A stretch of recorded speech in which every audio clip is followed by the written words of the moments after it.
अगर आप बहुत ज़्यादा स्ट्रेस्ड आउट भी फील कर रहे हो, थोड़ी देर अगर नेचर में बैठ जाते हैं तो रिफ्रेश हम लोग हो जाते हैं, हमारा माइंड एकदम क्लेंज हो जाता है। जिनको हम बहुत ट्रिवियल समझते हैं वो भी हमारी लाइफ में बड़े बड़े चेंजेस लेकर आ जाते हैं। का जो लिखने का तरीका है उसकी वजह से ऑटोमेटिकली हमारे दिमाग में पूरी एक सी चलने लग जाती है, इमेज बनने लग जाती है, तो यही इमेजरी है। Now we are going to begin with our second poem जो है fire and ice. Hello my amazing students, welcome to science and fun. I am Deepika, your English educator, and I hope that you all are doing fine. तो class 10th, I hope आप लोगों ने इससे पहले सारे chapters अच्छे से पढ़ लिए हैं, उनके सारे वन शॉट्स आपने देख लिए हैं, बिकॉज वो बहुत इंपॉर्टेंट चैप्टर्स है। और इस सीरीज को कंटिन्यू करते हुए हम लोग आज के वीडियो में कवर करने वाले हैं दो बहुत ही इंपॉर्टेंट पोएम्स जिनका नाम है dust of snow and fire and ice.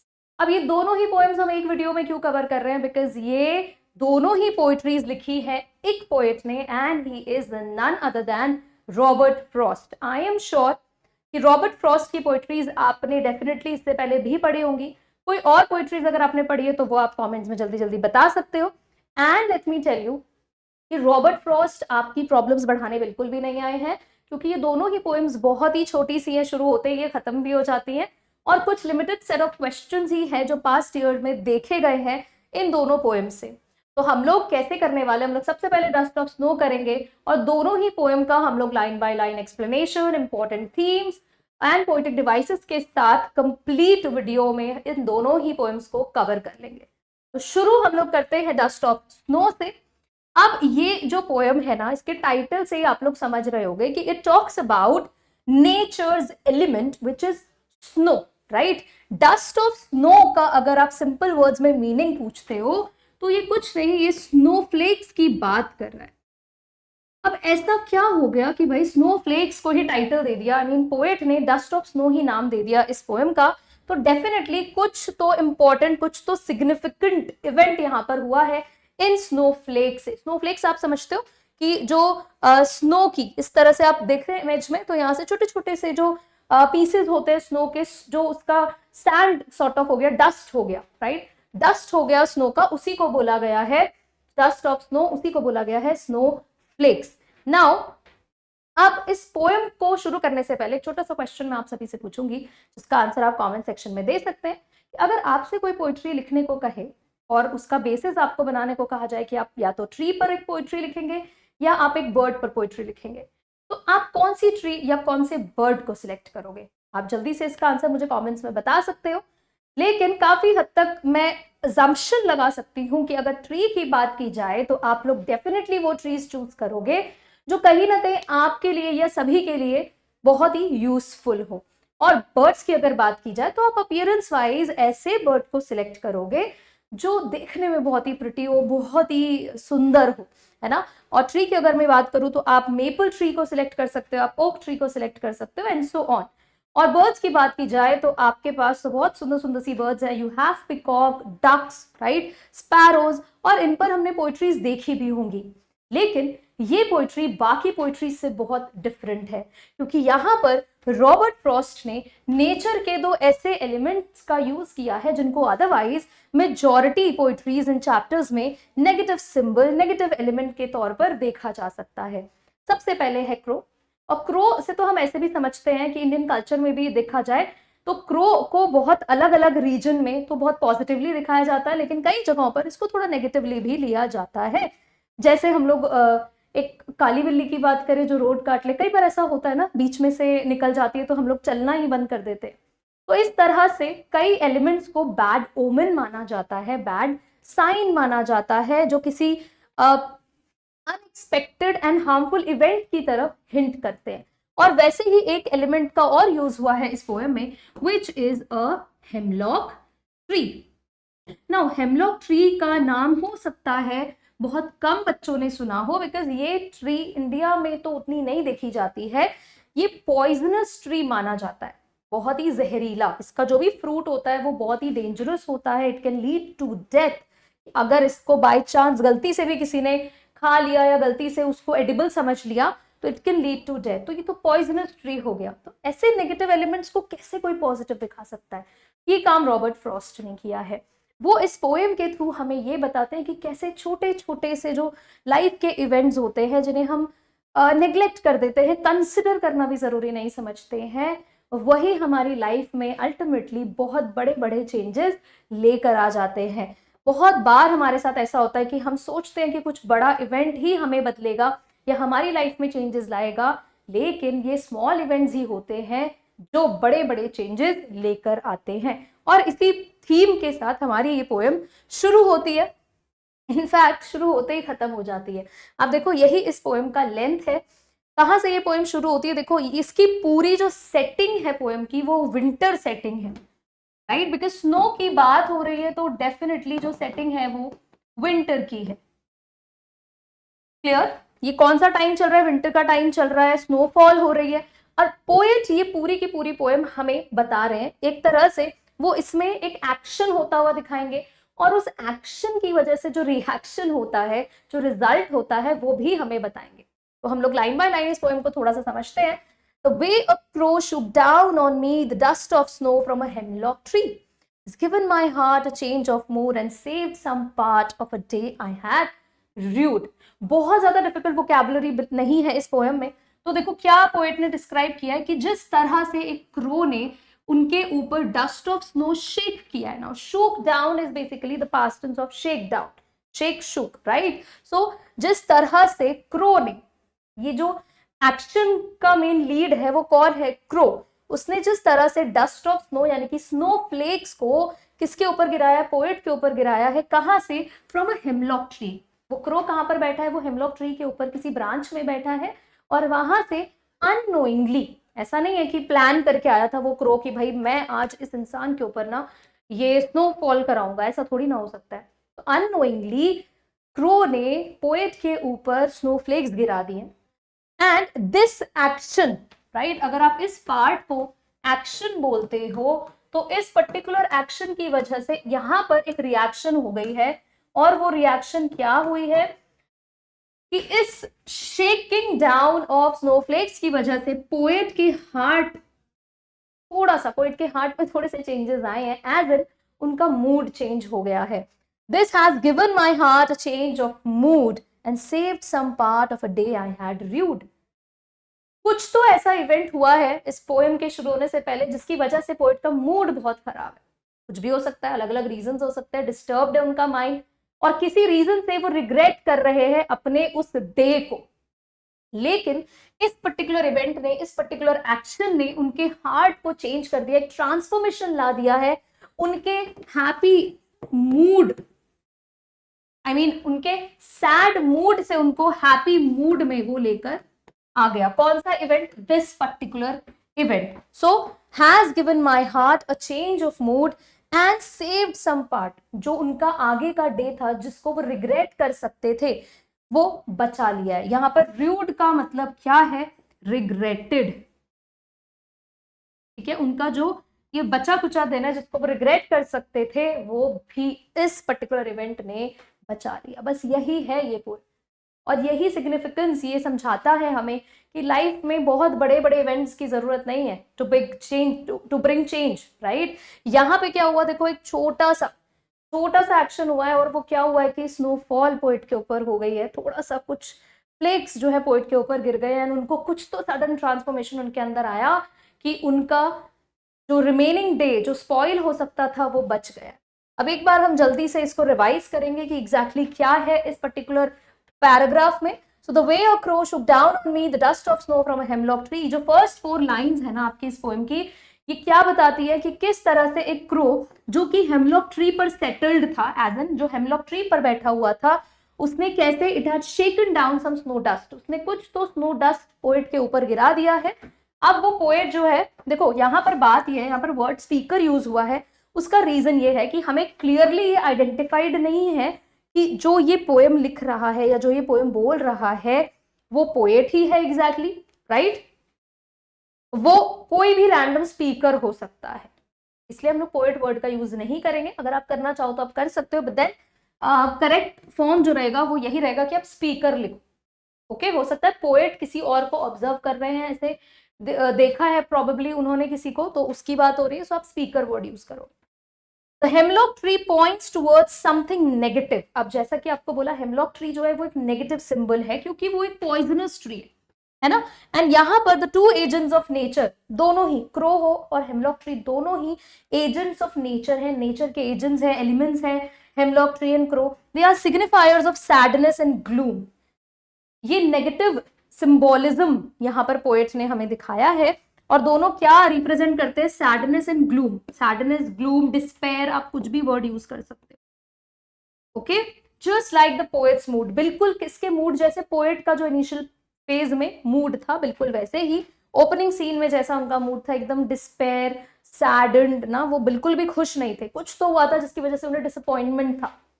लेकिन जो सेकेंड पार्ट है इस पोएम का, इस छोटे से एक्शन की वजह से यहां पर आप देखते हो कि ट्रांसफॉर्मेशन आ जाता है। The speaker explains his reaction to the incident, जो पीछे हुआ प्रीवियस पैराग्राफ में, उसकी वजह से जो रिएक्शन था वो यहां पर हमें एक्सप्लेन किया है पोएट ने। Reaction of falling snow seems trivial, बहुत मामूली सी बात है, क्या हो गया, एक स्नोफॉल ही तो हो गई, उससे क्या ही ऐसा चेंज हो जाएगा भाई। ये लग बहुत ट्रिवियल रहा है, बहुत ही पेटी सा लग रहा है कि क्या ही इसका मतलब है, बहुत ही मामूली सी बात लग रही है। ट्रिवियल का मतलब ये, but it creates a transforming effect. Transforming effect का मतलब क्या है, चेंजिंग इफेक्ट, कि इसकी वजह से अल्टीमेटली पोएट का मूड चेंज हुआ है।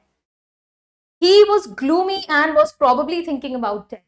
कुछ भी हो सकता है, वो बहुत सैड थे, probably वो कुछ नेगेटिव सोच रहे थे। Although it is unclear as to why he was gloomy, हमें नहीं पता कि वो क्यों सैड थे, but the speaker declares that his mood had changed for the better. लेकिन उन्होंने डिक्लेयर किया, उन्होंने बताया है, एक्सप्लेन किया कि अब उनका मूड पहले से बेटर है, it had transformed. And the speaker claims that the incident had saved some part of a day he had rued.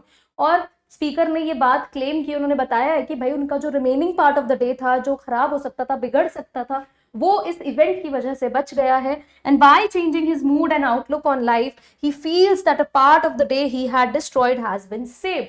उनका पर्सपेक्टिव एकदम चेंज हो गया है टोटली, अब वो पॉजिटिव फील कर रहे हैं। Now he seems optimistic. तो शुरू के पार्ट में आप देखोगे तो अगर एक वर्ड से डिस्क्राइब करना हो तो अभी वाला जो पार्ट है उसको हम बोल सकते हैं कि now he has an optimistic outlook, यानी कि ऑप्टिमिस्टिक वर्ड का मतलब क्या होता है, पॉजिटिव थिंकिंग।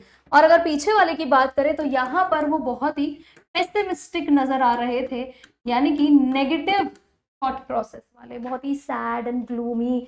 हो सकता है वो कुछ भी अपने लिए अच्छा नहीं सोच पा रहे हैं, उनको क्लियर नहीं हो रही हैं चीजें, बट इस छोटे से रिफ्रेशिंग मोमेंट की वजह से अल्टीमेटली ही changed his perspective towards life. वो बिल्कुल उन्होंने अपना आइडिया बदल दिया।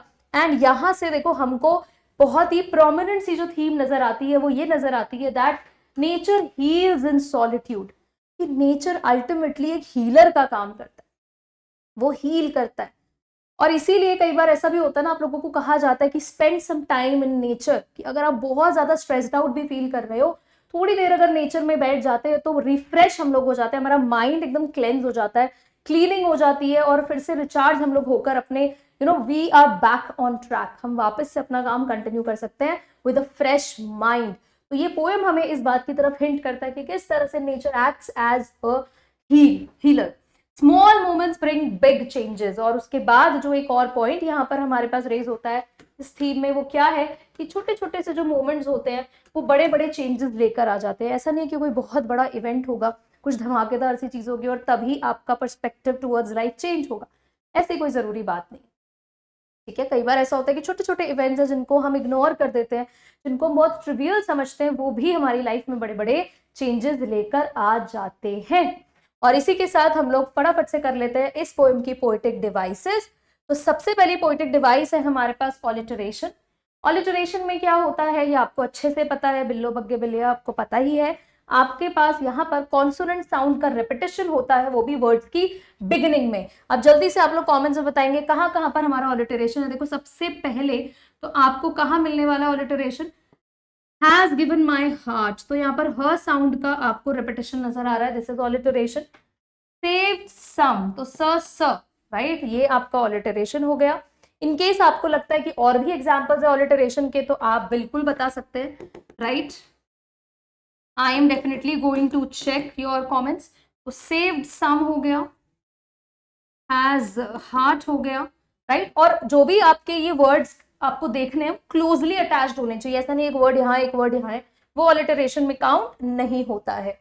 इसके बाद हमारे पास है सिंबोलिज्म। नाउ सिंबोलिज्म क्या होता है कि कई बार पोएट्स जो है वो कुछ एलिमेंट्स को एज अ सिंबल यूज करते हैं। जैसे अगर आपसे बोला जाए कि पीस का सिंबल बनाना है तो डव बर्ड का यूज किया जाता है ना। और अगर लव का सिंबल आपको शो करना है तो यूजुअली हार्ट का सिंबल यूज किया जाता है, एंड सो ऑन। इसी तरह से पोएट ने इस पोएम में खूब सारे सिंबल्स का यूज किया है और वो बहुत important and in depth meaning convey कर रहे हैं अपने उन सिंबल से। और उसमें सबसे पहले आ जाता है आपका डस्ट ऑफ स्नो, राइट। ये जो स्नोफ्लेक है ये सिर्फ स्नोफ्लेक नहीं है, ऐसा नहीं कि भाई हाँ क्या ही है, स्नो के कुछ पीसेस ही तो है, कुछ पार्टिकल्स ही तो हैं, लेकिन यहां पर उन्होंने इसको क्या प्रेजेंट किया है, उन्होंने उसको सिंबलाइज किया है अ मोमेंट ऑफ प्योरिटी से, रिडेम्पशन से, पॉजिटिव चेंज से। आपको जो इजी वर्ड लगे आप वो लिख दो, राइट। पॉजिटिव चेंज ये आपके लिए सबसे बेस्ट रहेगा। तो उन्होंने इसको सिर्फ एक डस्ट ऑफ स्नो के तौर पर प्रेजेंट नहीं किया है, ये एक पॉजिटिव चेंज लेकर आया है स्पीकर की लाइफ में। तो बहुत ही इन डेप्थ मीनिंग अपने सिंबल से उन्होंने प्रेजेंट किया है। It represents the transformative power of nature. ये क्या दिखाता है, ये नेचर का ट्रांसफॉर्मेटिव पावर दिखाता है। इनफैक्ट आप इस लाइन को भी अपना थीम बना सकते हो कि इस पोएम में रॉबर्ट फ्रॉस्ट ने नेचर का ट्रांसफॉर्मेटिव पावर दिखाया हुआ है। कई बार आपका ऐसा क्वेश्चन भी पूछ लेते हैं कि जस्टिफाई द स्टेटमेंट, राइट। तो आप पूरा का पूरा एक तरह से समराइज ही कर दोगे पोएम को कि कैसे नेचर ने एकदम ट्रांसफॉर्म कर दिया स्पीकर के माइंड को। Earlier he was extremely pessimistic, he was sad, he was gloomy and in despair, but as soon as the event take place तो क्या हुआ कि उनका माइंड एकदम ट्रांसफॉर्म हो गया। क्लियर। तो ये सिंबोलिज्म के तौर पर आप इसको दिखा सकते हो। इनफैक्ट यहां पर आप हेमलॉक ट्री एंड उस क्रो को भी एज अ सिंबल देखेंगे कि पोएट ने इनको भी सिंबॉलिक वे में प्रेजेंट किया है। दोनों ही रिप्रेजेंट करते हैं डिस्पेयर, ग्लूमी इन्वायरमेंट, राइट। लेकिन कहीं ना कहीं ये दोनों ही नेचर के वो एजेंट्स बने जिसकी वजह से ये ट्रांसफॉर्मेशन पोएट के अंदर आया, राइट। तो ये भी आप सिंबल के फॉर्म में दिखा सकते हैं। Then we have enjambment. Now what is it, होता क्या, अगर आप इस पोएम को ध्यान से देखोगे तो ये कुछ भी नहीं है। आपको कहीं पर भी सेपरेशन के तौर पर पंक्चुएशन नजर नहीं आएगी except for the last line. आखिरी लाइन में एक फुल स्टॉप आपको दिख रहा है जहां पर कि पोएम एंड हो जाती है, अदरवाइज पूरी पोएम में कोई भी पंक्चुएशन है ही नहीं। और अगर आप चाहो इसको सिंगल लाइन में लिखने का तो आपको सिंगल लाइन में भी ये पोएम पूरी खत्म हो जाएगी। ये सिर्फ एक स्टेटमेंट है ना। और कभी भी ऐसा ब्रेक या पॉजेस हो विदाउट पंक्चुएशन मार्क तो उस केस में आप बोलोगे that these lines are enjambed. Clear, okay.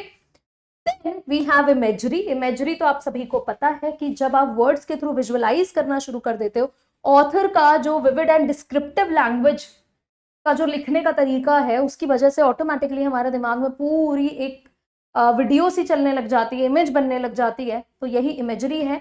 In fact ये पूरी की पूरी पोएम जो है वो एक इमेजरी का बेस्ट एग्जाम्पल है। Then we have assonance. Now what is assonance? Assonance क्या होता है? ऑलिटरेशन आपने पढ़ा, रिपीटिशन ऑफ कॉन्सोनेंट साउंड, और वो भी कहा वर्ड्स की बिगिनिंग में। लेकिन वॉवल साउंड के रिपीटिशन का क्या? सिर्फ कॉन्सोनेंट साउंड के रिपीटिशन को ही कंसिडर किया जाएगा, वॉवल साउंड के रिपीटिशन को नहीं।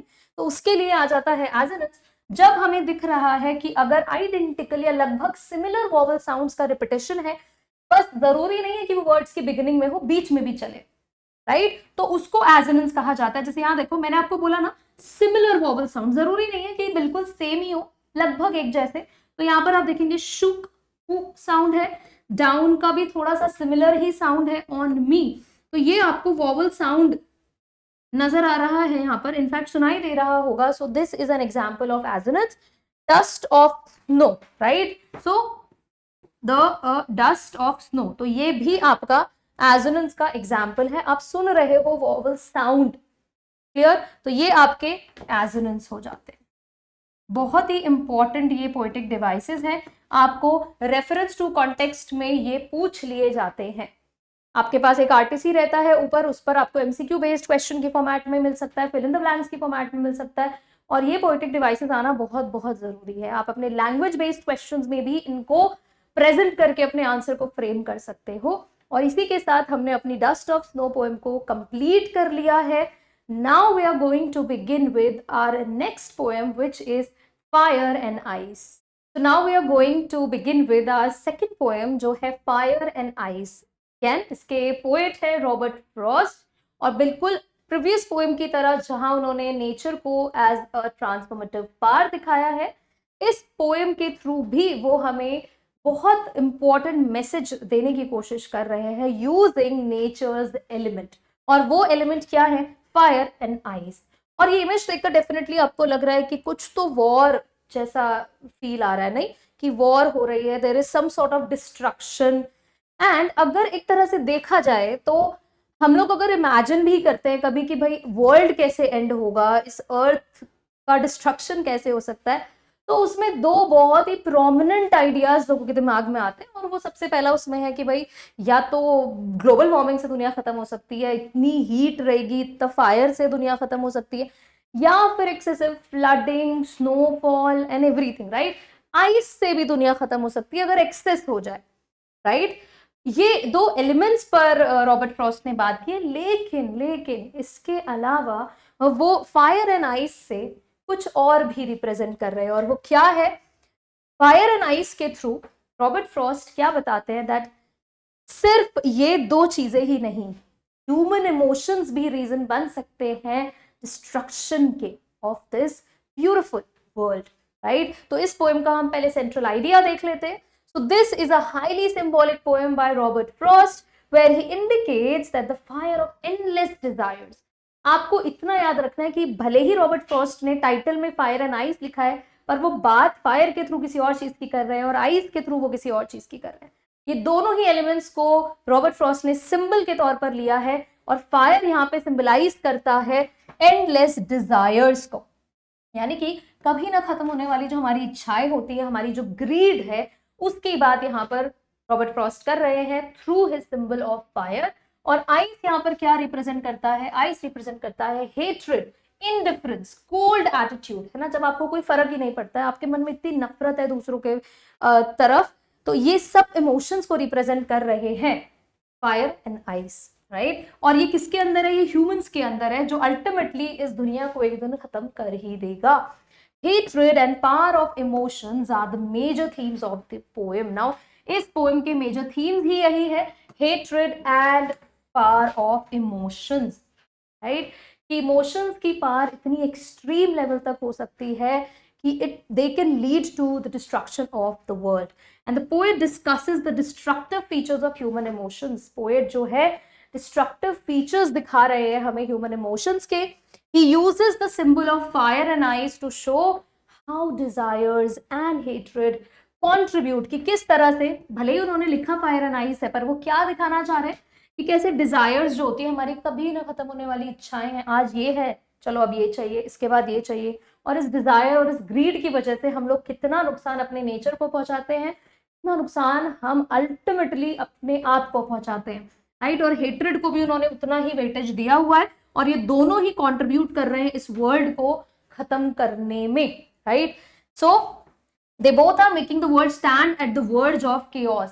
केओस का मतलब होता है एकदम जब बहुत ज्यादा मेस्ड अप सिचुएशन रहता है, पीस नहीं है, पोजीशन बिल्कुल स्टिल नहीं है, बहुत काम एनवायरनमेंट की जो रिक्वायरमेंट होती है एक पीसफुल वर्ल्ड के लिए, वो सब कुछ नहीं है, बहुत ही केओटिक माहौल है, there is lot of hustle and bustle। Also, these powerful emotions will eventually drag the world toward a catastrophic end। और अगर ये emotions पर कोई कंट्रोल नहीं हुआ तो बहुत ही ट्रैजिक एंड हो सकता है वर्ल्ड का। ओके, सो हर बार थॉर का हथौड़ा is not going to destroy the world, या हर बार थेनोस की चुटकी is not going to destroy the world. वो एक स्नैप से कुछ नहीं होगा, कई बार ह्यूमन इमोशंस भी डिजास्टरस हो जाते हैं। अल्टीमेटली रॉबर्ट फ्रॉस्ट हमें यहाँ से ये एक्सप्लेन कर रहे हैं। तो ये भी बहुत ही छोटी सी पोएम है रॉबर्ट फ्रॉस्ट की। थैंक यू बोलना चाहिए सभी को रॉबर्ट फ्रॉस्ट को, इतनी छोटी छोटी सी इजी पोएम्स हमें दी हुई हैं एग्जाम के लिए।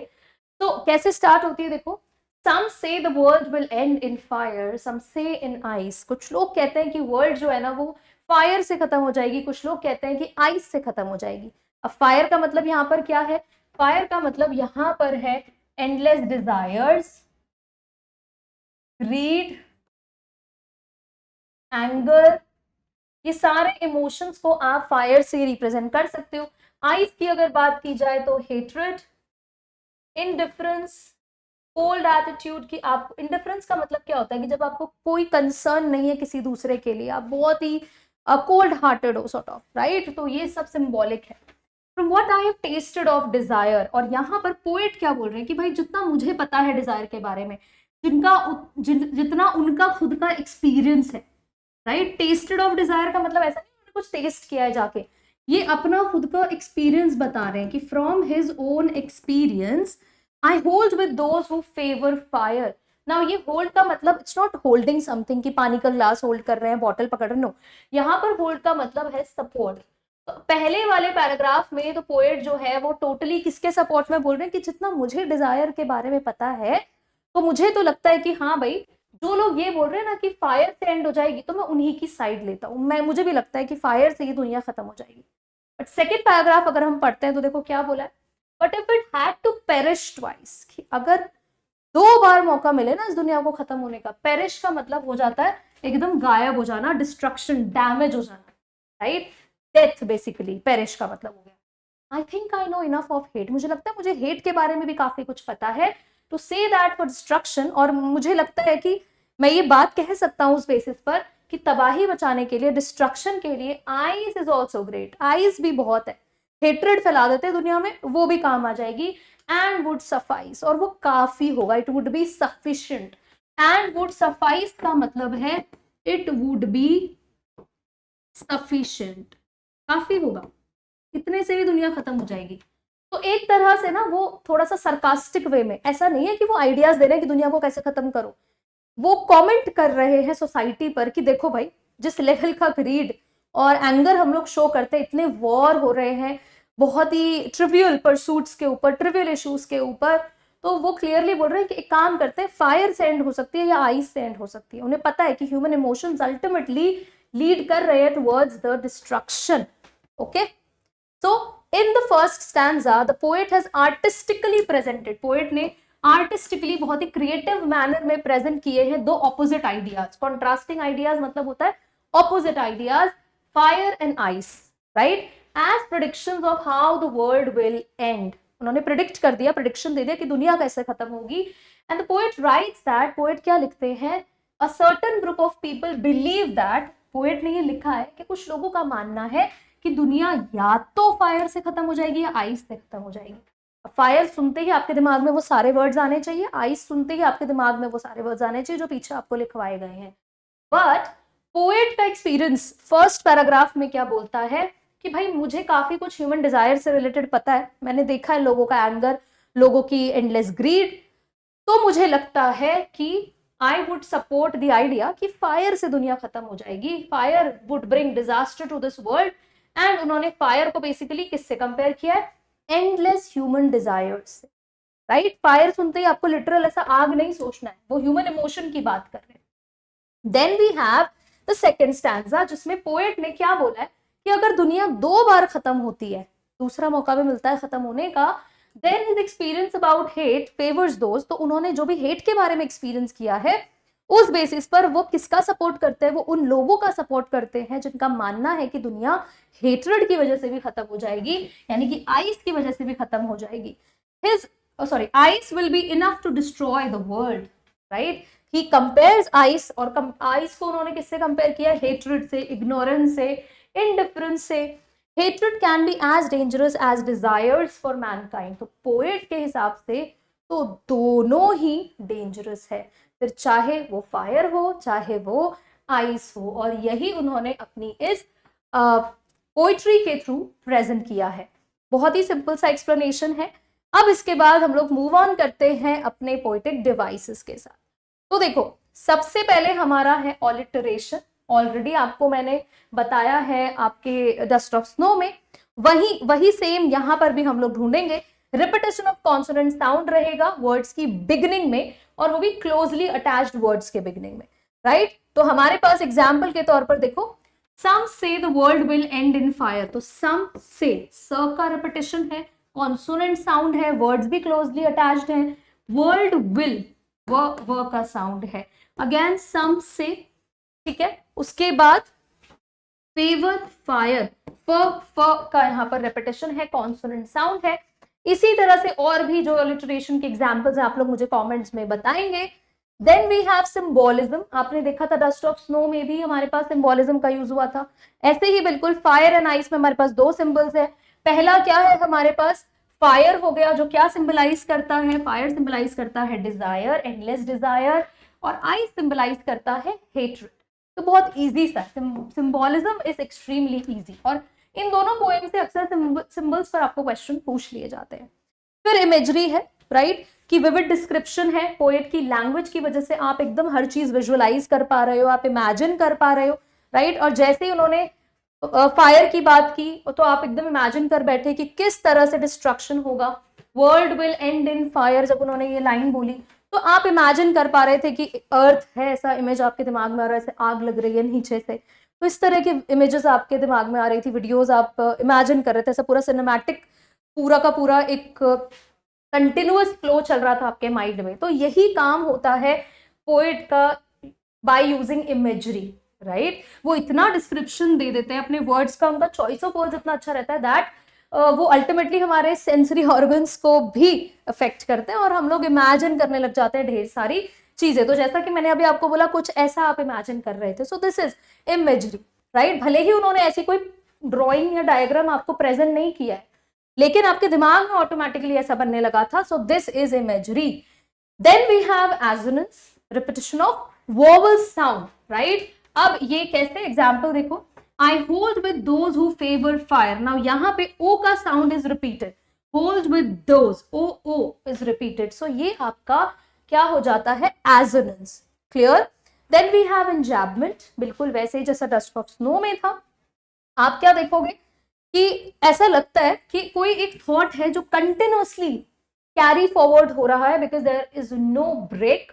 कोई पंक्चुएशन लाइन हमें नजर नहीं आती है ना। अब यहाँ पर आप देखो एग्जाम्पल के तौर पर, From what I have tasted of desire, यहाँ पर कोई पंक्चुएशन नहीं है, ये लाइन फर्दर कंटिन्यू हो रही है नेक्स्ट लाइन में, यहाँ पे जाके there is this break, okay, आपको यहाँ पर एक फुल स्टॉप नजर आ रहा है। So this line is enjambed, इसको आप बोलोगे कि भाई यस ये आपकी इंजैब्ड लाइन है। Clear? Then we have antithesis, and trust me ये बहुत ही इंपॉर्टेंट है, जो अक्सर हमें इस पोएम से पूछ ली जाती है। एंटीथीसिस का मतलब आप ऐसे समझ सकते हो कि it is something, you know, it is an idea जो ऑपोजिट है, okay. So antithesis it means opposite, भले ही ऑपोजिट है बट ऑपोजिट आइडिया ये दिखा रहा है। So an antithesis is a pair of statements or images in which the one reverses the other. अब ये जो टाइटल है ना पूरी पोएम का, ये पूरा का पूरा एंटीथीसिस ही है, fire and ice. Fire and ice आप वैसे भी देखोगे तो बचपन में जब हम लोग ऑपोजिट वर्ड्स पढ़ते थे तो फायर का ऑपोजिट आइस पढ़ा करते थे अक्सर, है ना, छोटी क्लासेस में जब बिल्कुल बच्चे थे हम लोग। अब यहाँ पर फायर भले ही अलग अलग एलिमेंट्स को, अलग अलग इमोशंस को रिप्रेजेंट कर रहा है, लेकिन अगर इसका आप एज लिटरल वर्ड देखोगे तो ये दोनों ही ऑपोजिट आइडियाज प्रेजेंट कर रहे हैं। ऐसा नहीं है कि पोएम में कहीं पर भी आपको दोनों वर्ड साथ में लगे हुए मिले हैं, बट दोनों ही ऑपोजिट आइडिया प्रेजेंट कर रहे हैं, and that is why the title itself is a poetic device which is antithesis. Clear है? ये बहुत ही इंपॉर्टेंट है, कई बार आपसे पूछ लिया जाता है एग्जाम में, तो याद रखना है टाइटल जो है वो ऑपोजिट आइडिया प्रेजेंट कर रहा है, एंड दैट इज व्हाई वो एंटीथीसिस का एग्जाम्पल बन जाता है। तो हमने दोनों ही पोएम्स अपनी कवर कर ली है। आई होप आपको अच्छे से एक्सप्लेनेशन समझ में आया होगा, और इन्हीं एक्सप्लेनेशन से जितना भी कंटेंट यहाँ पर आपको प्रेजेंट करा, हमने आपको समझाया, वहीं से क्वेश्चन पूछ लिया जाता है। And in case you have any doubt related to any word or any poetic device, let me know in the comment section. I will see you in the next video. Thank you so much.